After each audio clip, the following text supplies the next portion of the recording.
जहां बहुत क्रोध आता है, जिस परिवार के लोगों को गुस्सा बहुत आती है, उनकी उन्नति रुकने लग जाती है। सुमत, सहनशीलता, परस्पर का प्रेम उन्नति का द्वार खोलता है। जब तुम बात बात में गुस्सा करने लग जाओ, उलझने लग जाओ, अच्छी बात भी सुनने की सामर्थ्य न रह जाए, तो समझ लेना अब तुम्हारा परिवार बहुत पीछे चला जाएगा।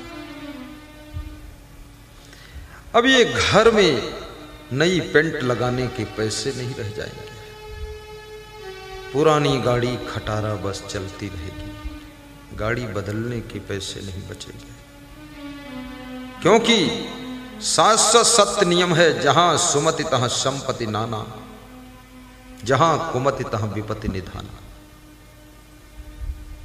ये मानस की चौपाई है, इसमें जरा भी गलत नहीं है। इसको 3 बार गाइए, इसका प्रभाव आपके दिल पर पड़ जाएगा। काम धाम की फिक्र छोड़ करके सत्संग में बैठ जाइए, ध्यान से सुनिए, चित्त लगा सुनिए। कुर्सियों का भी नाम है, जिनके घुटनों में दर्द, कुर्सियों पर बैठ जाइए और हिलिए डुलिए मत, जाइए मत, उठिए मत, ये बीड़ी उड़ी पीने भी मत जाइए। कितने लोग मैं देखता हूँ आधा घंटे में ही उनको न जाने क्या जरूरत आ जाती, उठ के चल देते। पूछो कहाँ जा रहे हो, बोले गुड़ाखू घिसने जा रहे हैं। ये गलत काम मत करो, ध्यान से सुनो।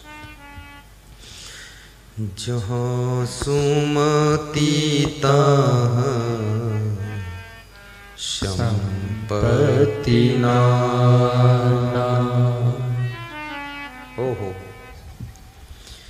जहाँ सुमति तहाँ संपत्ति नाना, जहाँ कुमति तहाँ विपत्ति निधाना,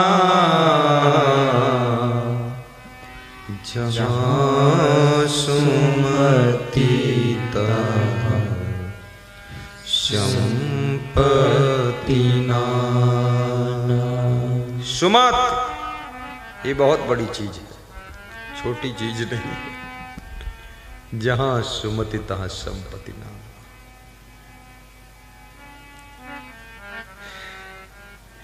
जहां कुमति तहां विपत्ति निधाना। पति पत्नी का प्रेम घर में लक्ष्मी भर देता है। भाई भाई का प्रेम घर को शक्तिशाली बनाता है। पिता पुत्र का प्रेम नई नई योजनाओं को जन्म देता है। सासू बहू का प्रेम घर की शोभा को बढ़ाता है।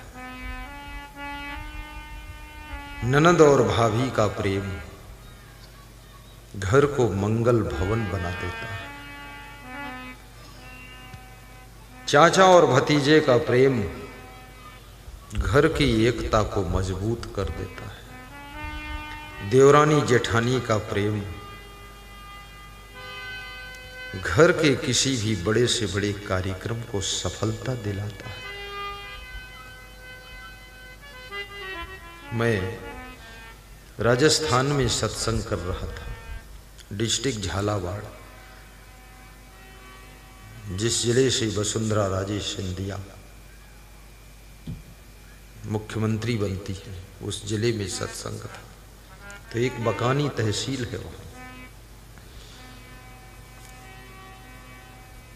एक सज्जन के घर हम पधरौनी गए। उनका नाम था श्री पुरुषोत्तम घाटिया, पत्नी प्रेमलता घाटिया। उनके भाई गिरिराज घाटिया, भैरूलाल घाटिया, जगदीश घाटिया, नारायण घाटिया, नंदलाल घाटिया, ये सब पिता चाचा। रामविलास घाटिया, गिरिराज घाटिया, राधे श्याम घाटिया। तुम सोचते हो इतने नाम कैसे याद है? जहाँ जाते वही नाम बताते रहते। याद है, और कैसे याद है, कैसे क्या होता उसमें। तो हमारे साथ में 25 महात्मा गए उनके यहाँ, और 30-40 और भक्त लोग गए, 10-12 पुलिस जवान गए, और उनके परिवार में भी 65 लोग थे, बड़ा परिवार। सबका बना नाश्ता ज़्यादा हो गया ना, फिर उनके सबके जूठे बर्तन बहुत ज़्यादा हो गए। तो मैंने जलपान किया ऊपर। जलपान करके जब उतरा, मैं देखा आंगन में, बड़ा आंगन था, तो 14-15 महिलाएं बर्तन मांज रही हैं। तुमने कहा ये कौन है? बोले सब घर की माता बहन। तो हमने कहा पुरुषोत्तम घाटिया आपकी पत्नी? बोले वो भी जुटी है। तो हमने कहा ये क्या है? बोले जनपद अध्यक्ष है। तो हमने कहा धन की स्थिति क्या है? बोले बरस रहा है, जब से आपके चरण पड़े हैं पेट्रोल पंप हो गया है, बसें ट्रक हो गई है, मकान लंदन जैसा बना हुआ है, 8-10 मकान बन गए तब से गुरुदेव। मेरा प्रोग्राम भी 5 बार करा दिया, कम से कम 20 लाख मेरे ऊपर खर्च कर दिया। बोले जब प्रोग्राम कराता हूं तो कुछ न कुछ बड़ा काम हो जाता है। दान किए धन ना घटे, कही गए संत कबीर। दान करने से धन नहीं घटता है, दारू पीने से धन घटता है।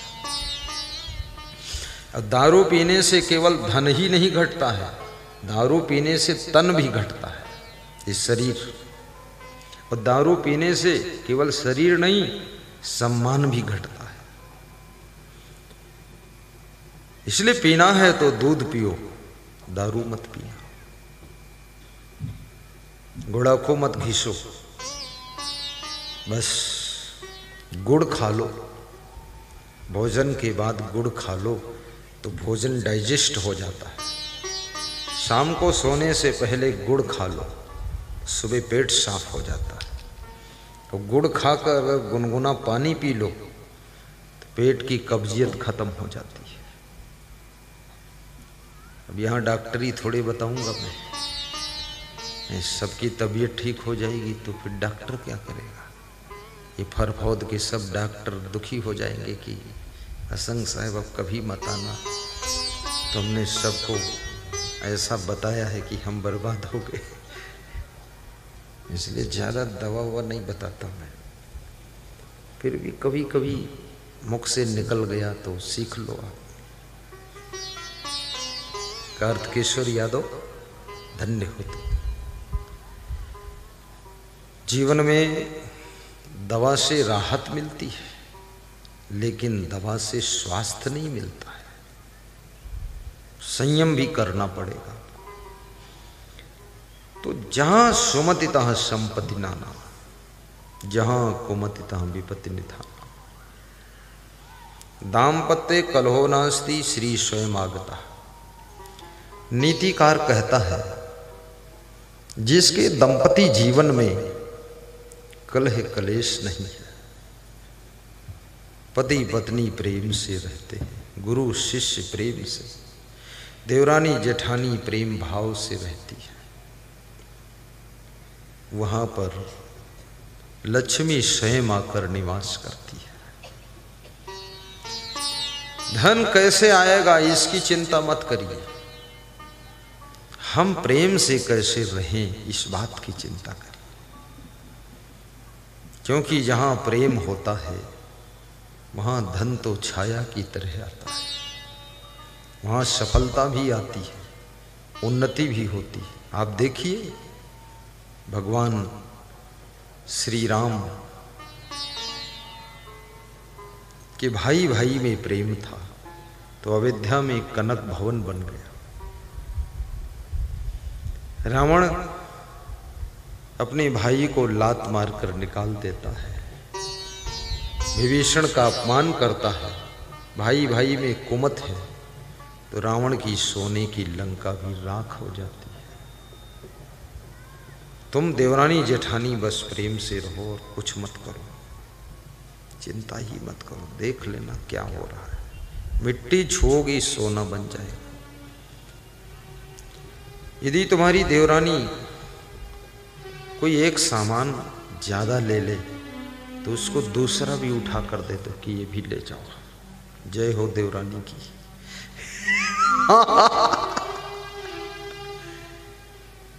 घर में भी दान पुण्य कर दिया करो। आपकी जेठानी भी कमजोर हो, थोड़ा उसको दान दे दो, कुछ ले। कन्यादान, बेटी कितनी ही धनवान हो पर बेटी को हमेशा दान देना चाहिए। ये बेटी का सम्मान है।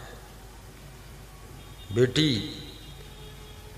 हंसते हुए आती है अपने मायकों को।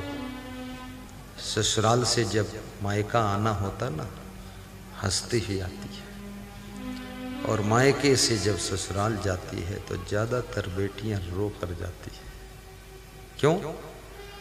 क्योंकि वो जानती है 1 महीना माँ बाप के यहाँ रहे, 1 महीना भाई भाभी के साथ रहे, एक साड़ी भी नहीं दिया है।